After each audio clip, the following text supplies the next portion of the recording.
ধানের সাথে এ কেমন শত্রুতা? জীবনের শেষ সঞ্চয় দিয়ে 5 বিঘা ধান খেতে স্বপ্ন বপন করেছিলেন দরিদ্র কৃষক শরবত আলী, কিন্তু রাতের অন্ধকারে দুর্বৃত্তের ছোড়া রাসায়নিক বিষে সেই স্বপ্ন রূপ নিয়েছে এক ভয়াবহ দুঃস্বপ্নে। এই ফসল আমি না খাই, আমার এক ভাই তো খাইতো, সে বাইরে রেজেক্টে শেষ করে দিলি। এদেশে বিচার আছে এদেশে কোনো মানুষ কারো ওদের তো লাগে নাই, ওরা তো শয়তান, ওরা মানুষ রূপে শয়তান। 19 এপ্রিল বর্বর এই ঘটনাটি ঘটেছে কুড়িগ্রামের ভুরুঙ্গামারী উপজেলার ভোটহাট গ্রামে। জানা যায় জমি জমা নিয়ে প্রতিবেশী আত্মীয় জোয়াদুল আলমের সাথে দীর্ঘদিন ধরে শরবত আলী পরিবারের বিরোধ চলছে। শরবত আলীর সন্দেহের তীর জোয়াদুল ও তার পরিবারের দিকে।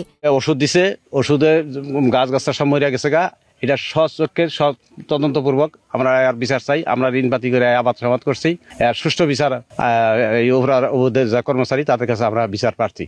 ফসল আবাদ করেও যদি খাইতে না পারি, ঘরে না থাকতে পারি, এটা যদি আপনারা যদি কালে বিচার যদি না করেন, আদালতে বিচার যদি না করে, তাহলে মনে করেন যে এই পৃথিবীর থেকে আমাদের চলে যাইতে হবে। জোয়াদুল আমার ছোট আপন বড় ভাই, এই ক্ষেতগুলো আমরা গাড়ছি এবার, তা ওইতে যে ওষুধ দিয়ে মাইরে ফেলাইছে। তবে এই অভিযোগ অস্বীকার করেছে জোয়াদুল আলম ও তার ছেলে মুন্নাফ হোসেন। তাদের দাবি, তাদেরকে ফাঁসাতে পরিকল্পিতভাবে নিজেই ধান খেতে বিষ প্রয়োগ করেছে শরবত আলী ও তার পরিবারের সদস্যরা। ওরা বিরোধী পার্টি করে আমার এই যে মনে করেন হনস্তি করার জন্য আমার ওরা খেতে ওষুধ দিয়ে আমার দোষ দিতেছে যে আমি ওষুধ দিছি। 5 বিঘা খেতে আমি ওষুধ দিলাম কেমনে? আমার একা আমি কেমনে ওষুধ দিলাম 5 বিঘার জমি? ওরা দিছে 5 বিঘা জমির মতো ওষুধ। সব মানুষটি আমাকে মারতে আসছিল। আজকে আমি ঘরের ভিতরে, কাল থেকে ঘরের ভিতরে, বাইরে আসতে দেয় না, মারবো।